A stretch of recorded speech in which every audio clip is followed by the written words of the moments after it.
Hello sa inyo guys. Sa video na ito, ako ay maglulog mula Herona, Pura, Ramos, Paniki at papalik ulit sa Herona. Day off ko na naman, ngunit isang araw lang kaya hindi pa rin maharap mag long ride. Buti na lang nakapagsimba na ako. At ito ay tanghaling tapat para maaga akong makauwi. Pero simulan na natin ang padyakan. Huwag na natin itong patagalin dahil tumatakbo ang oras. Let's do this. Alright.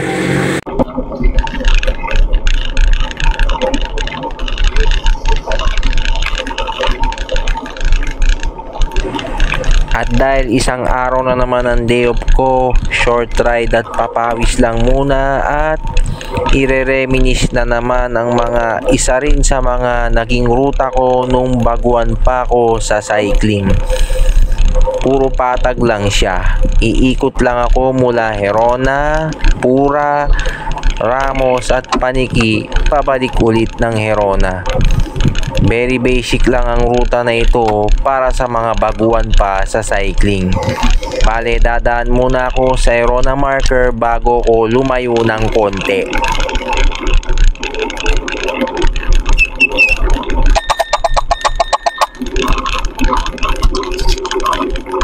Bago tayo lumayo, daan muna ako dito sa marker ng I Love Herona. At kung makikita nyo, ayan ang aking bike at nakasuot ako ng chest strap at neck deck o neck mount. Magpapapawis lang ako dahil isang araw lang ang day off ko. Tingnan natin kung sa mga susunod na araw ay maharap ko ng mag long ride. Tara, tuloy ang padyakan.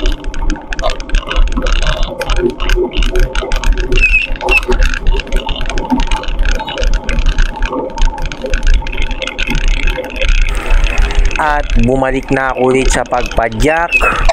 Ang video na ito ay isa na namang magre-reminisce ng aking beginner days in cycling journey.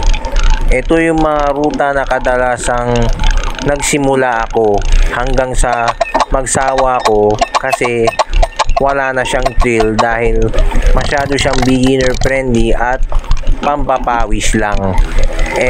Ang goal ko nga bukod sa nag-exercise ka, nagta-travel ka nang pumapadyak lang. Iba kasi sa feeling ng ganun kesa yung nag-commute ka or gumamit ka ng sasakyan.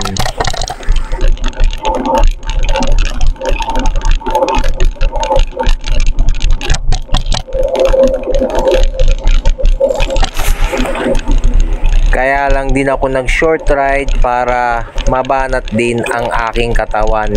Hindi rin kasi maganda yung lagi ka lang nakatenga at hindi man lang nauunat or nababanat ang kahit anong parte ng katawan mo.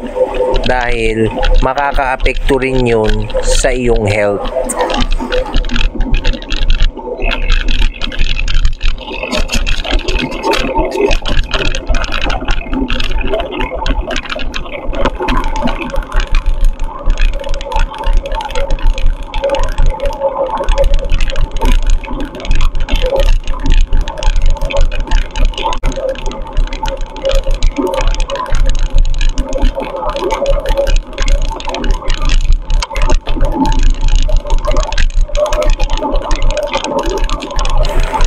Madalas kapag hindi ko talaga maharap mag long ride, ito lang din ang iruruta ko. Ngunit hindi ako umiikot sa Paniki at Ramos. Bale, magpupura lang ako tapos balikan lang. Basta pinawisan ka na, goods na. Kasi nakakabawas din ng calories ang pagbibisikleta.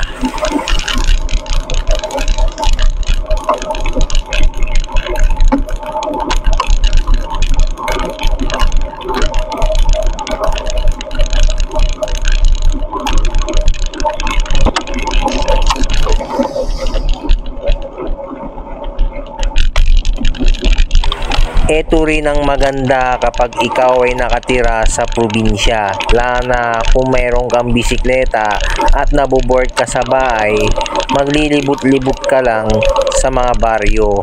At syempre, napakasarap ng simoy ng hangin, napakalinis.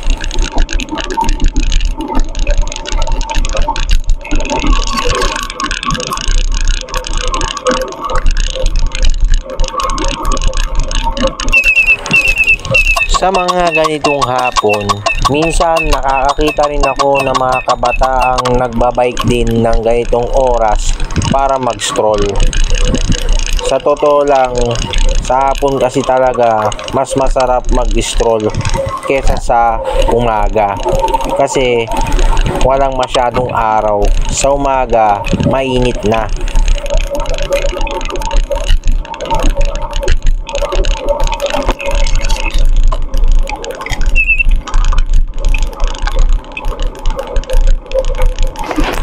Madami talagang benepisyo ang makukuha sa pagbabike, lalo na ito ay form of exercise din, makakapaglabas ka ng dopamine bukod pa sa nakaka-burn ka ng calories.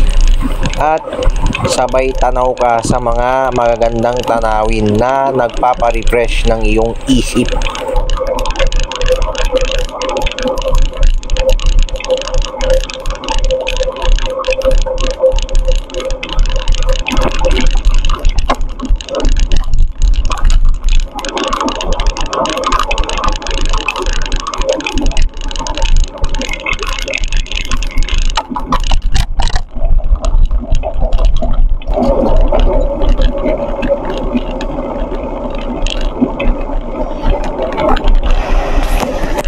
Ang eksena ito ay isang napakahabang patag mula Pura Tarlac hanggang Ramos Tarlac.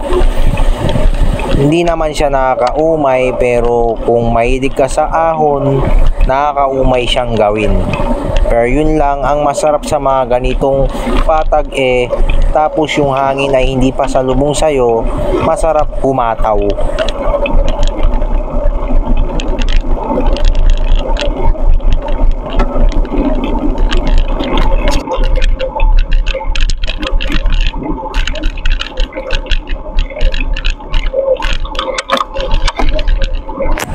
Buti na lang, malapad na rin ang kalsada dito. Naging 4 lane din kagaya ng mga western barangays ng Herona Tarlac. Kaya safe na safe ka kapag nasa gilid. Ngunit nasa disiplina mo pa rin yan bilang isang siklista or driver na kahit anong sasakyan pa ang gamit mo sa daan.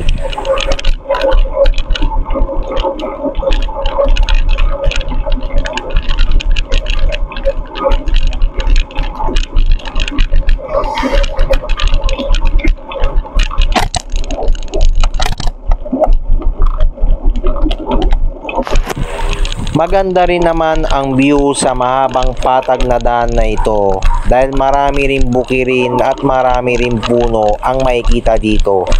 Pati na rin mga bahay at mga iilang baryo sa magkapitbahay na bayan.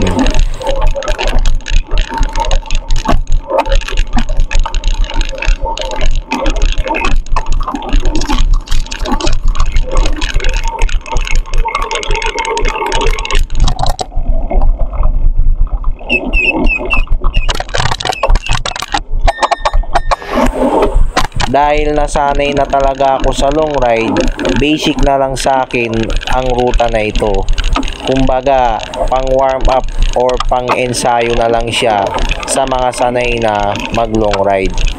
Nakakabitin siya na feeling mo biting ka sa 1 cup of rice. Hehehe.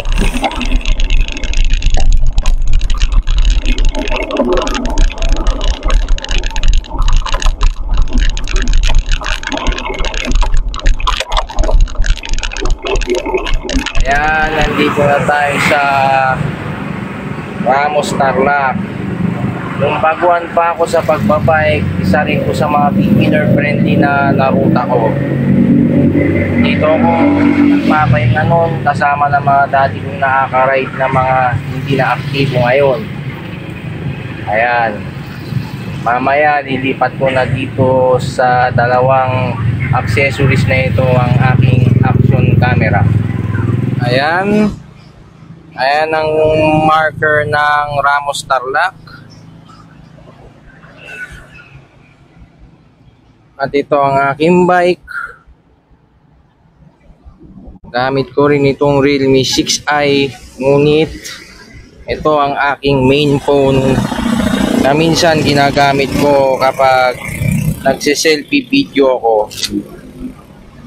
Ito yung hirap kunin. Ito ang main phone ko na ngayon. Dito na ako nagso-social media at nagchat-chat. Ito yung plaza nila. Nagawa pala yung auditorium dito. Pahinga muna ako dito saglit sa Ramos Tarlac. Dito sa may bench. Ayan yung bike at nakatambay lang ako dito sa may marker. Mamaya didiretso ako ng Paniki Tarlac at tatambay din doon sa plaza doon. Itong helmet na to matagal ko nang ginamit ko. Hindi ko na alam kung ilang years na. Papasyal-pasyal din ko sa plaza ng Paniki para sulit din naman kong pagbablog. Sarap balikan ng kung saan ka nagsimula, di ba? I-humble lang tayo. Pero syempre, wag din dinadaw ng sarili. Maging proud din tayo sa mga na-achieve natin sa buhay. Ayan, wandering around muna dito. Testingin din yung quality ng pagsiselfie dito sa aking action camera na ginagamit ngayon. Baka namang maganda. Napakalinaw.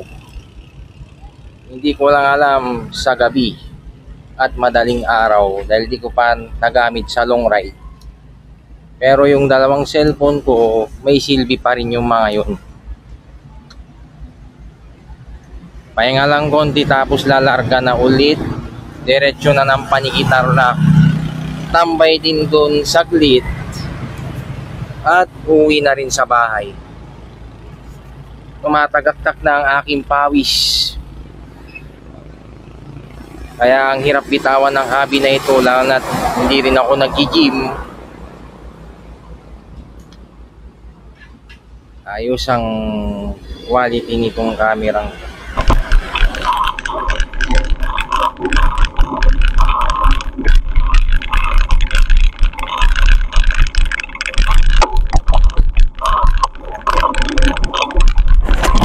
Pagkatapos kong tumambay sa plaza ng Ramos Tarlac, ako'y lumarga na plus wandering around sa buong town proper nito. Na-observe ko na napakatahimik din dito kapag Sunday. Sa bagay, lahat naman ganun kahit saan ka magpunta dahil ang Sunday ay ideal day off at pahinga ng karamihan.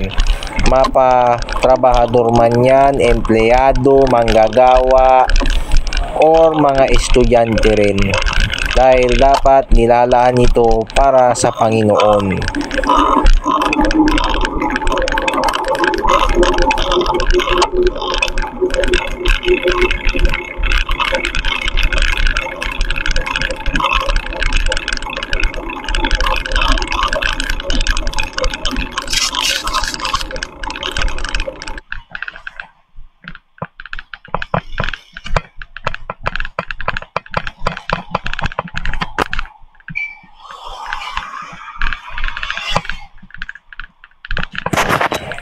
Ngayon, sinubukan ko naman sa neck mount or deck ang aking action camera para subukin ang different point of views ng aking makukuhanan na video.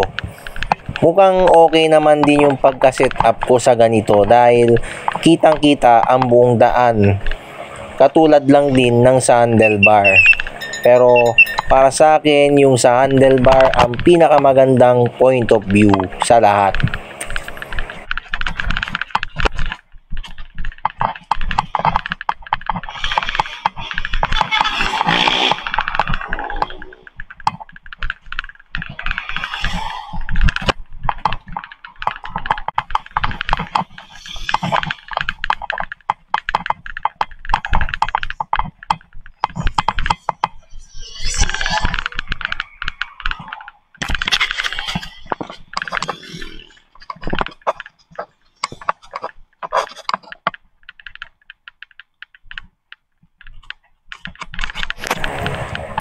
Bago ko makarating ng Paniki Tarlac, 2 barangay muna ang lalagpasin ko.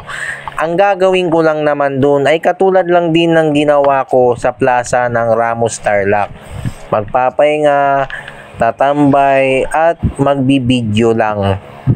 Isasama ko lang din sa content na ito ang kanilang plaza dahil ang laki na rin ng pinagbago ng plaza dun. Unlike nung kabataan ko, hindi siya ganun. Marami nang nagbago since naging moderno na lahat.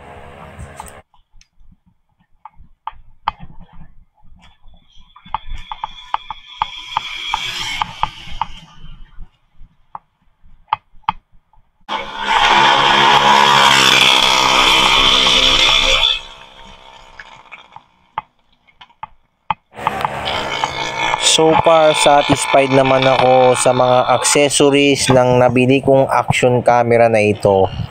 Pwede ko siyang gamitin in different point of view kada magra-ride ako para hindi iisang point of view lang na kagaya ng mga nakaraang rides ko.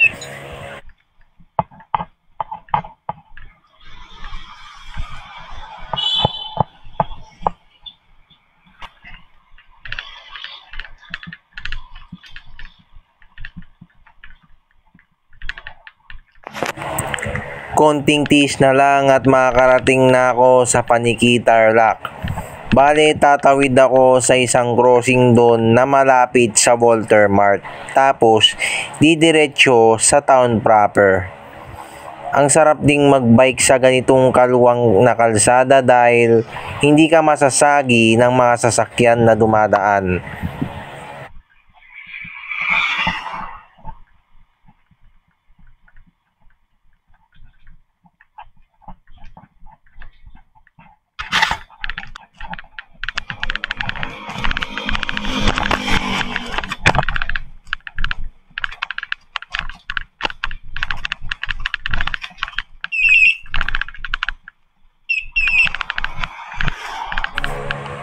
Nakakatuwa lang na meron akong mga nakasabay na batang nagbabike din.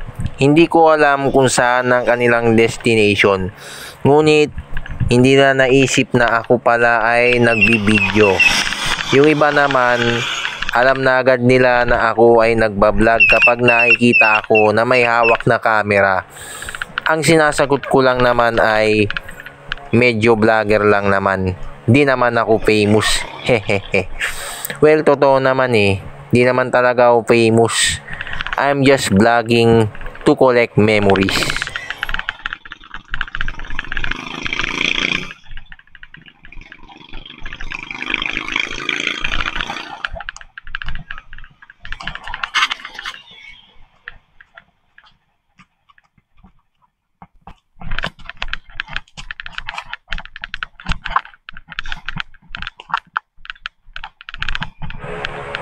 Medyo nagkamali lang ako ng dinaanan ng konti sa eksenang ito. Dapat pala kumanan ako para direct na sa mismong plaza ng Paniki Tarlac.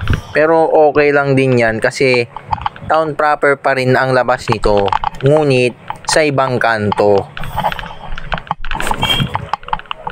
Ang importante lang naman ay malapit na ako makarating sa last destination ko dahil nag-i-stroll at nagpapapawis lang ako. Naisipan ko lang i-content ito para hindi lang naman puro long rides ang content ko.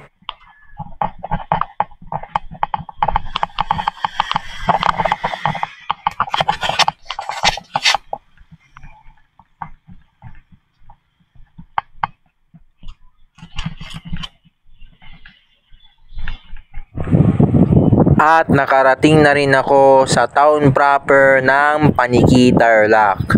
Bago ko pumunta sa plaza, nag-wandering around muna ako at nag-loop bago pumasok sa may gate doon. Marami na rin pinagbago sa bayan na ito. Ngunit nakakamiss din yung classic look niya.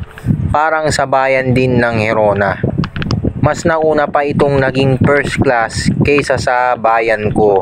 Ngunit naging first class na rin ngayon ang bayan ko na Herona.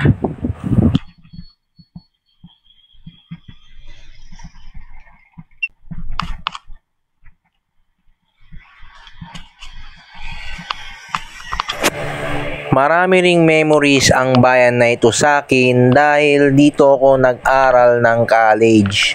At marami ring traditional jeepneys dati na bumabiyahe dito at sa tabi lang ng plaza ang nilang terminal noon pabalik ng Herona at Tarlac City.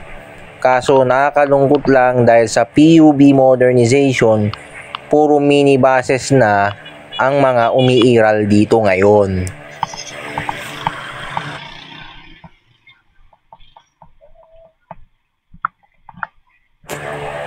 Ang sarap ding mag-wandering around ng nakabike lamang kahit hindi ka nag-long ride at nakapambahay ka lang dahil casual ride lang naman ito.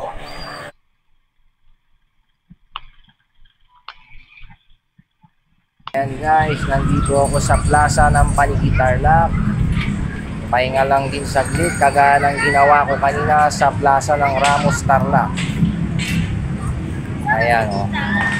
Ang luwang ng plaza, ang layo-layo nung dating itsura, pero maganda rin yung dating itsura. Dito ako nag-college Marami rin akong kakilala dito. Kumusta na kaya sila? Ay nga lang, tapos uwi na. Ayun pala yung Belen at yung simbahan. Ayan, pagmasdan natin ang ganda ng plaza ng Paniqui. Yung Belen, yung simbahan at ang mga rebultong ito. However, no politicking please. Kaya nga lang, tapos uwi na ng Herona, Tarlac. Ayan ang aking bike. Kargadong kargado. Di bale, tingnan natin kung kailan araw ako makakapag long ride ulit.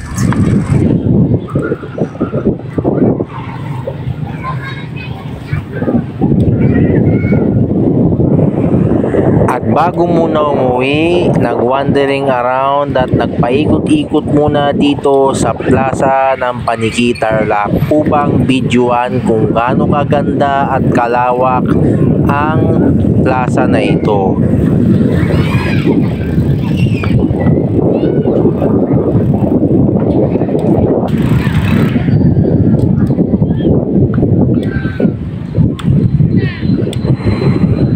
Buti na lang at hindi bawal ipasok ang bisikleta rito. Sa mga ibang bayan o ibang plaza ng bawat bayan, may mga plaza na bawal ipasok ang bisikleta sa loob. At mabuti na rin nakuhanan ko ng ganitong eksena ang plaza na ito.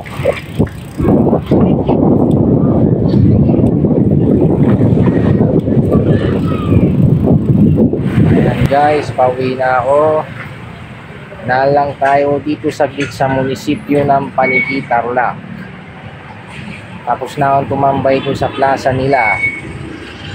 Tara na, uwi na tayo. Tapos na ang pag-i-stroll. Bukas may trabaho pa.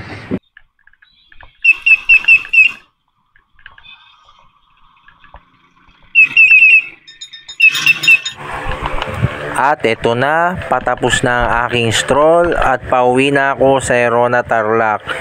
Nilagay ko naman sa chest mount or chest strap ang aking action camera sa mga eksenang ito para paiba-iba ang point of view.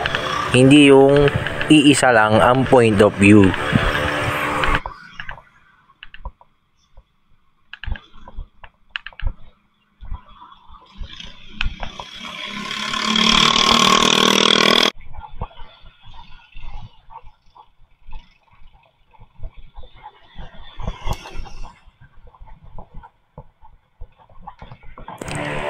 Ang hirap lang kapag sa chest strap ka nagkabit ng action camera ay para mas maganda ang point of view mo, kailangan naka-upside down siya. Yun nga lang ang problema ko sa ganun ay nalilito ko sa pagpindot kapag magre-record na ako ng video.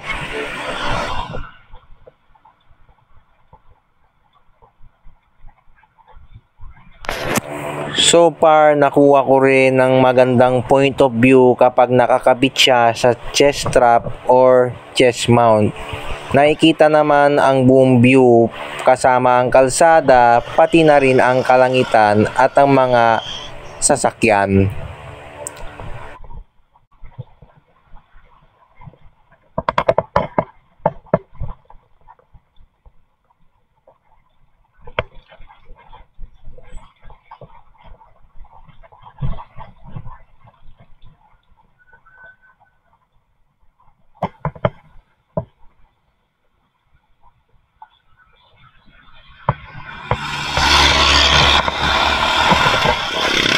Bale, 2 barangay na lang ang natitira bago makarating sa Herona Tarlac, lalong-lalo na sa aming bahay. Dahil pagkatapos ng 2 barangay na yon, direkta na ako sa mismong bahay namin.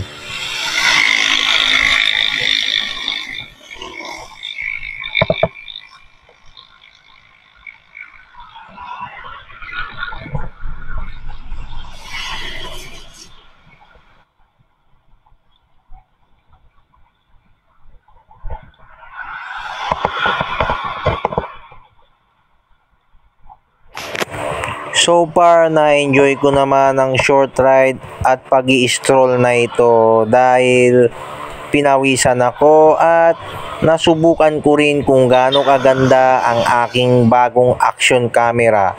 Sana sa mga future rides ay matagal ko siyang magamit along sa aking mga cellphone.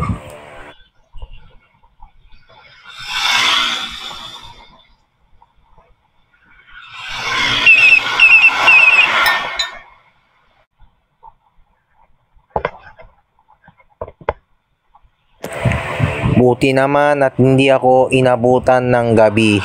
Talagang inagaan ko ang pag-alis kanina sa bahay para maliwanag pa ako makakabalik.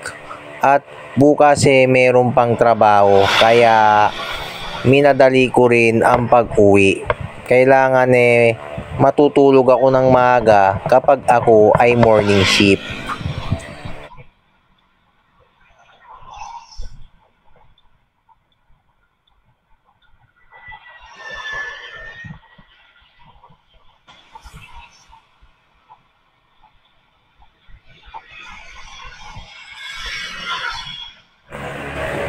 Sa wakas, mga ilang metro na lang, malapit na ako mismo sa aming bahay. Papasok na ako sa junction at sa town proper kung saan nakalocate kami.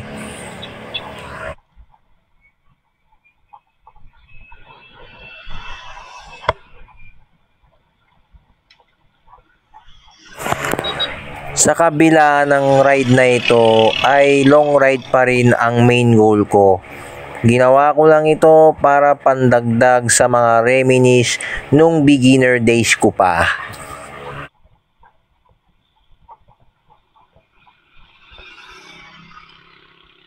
At yan, malapit na ako sa bahay.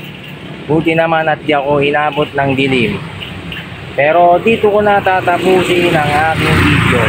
Salamat sa panonood. Ride safe sa ating lahat at God bless us all. Nawisan ako. Alright.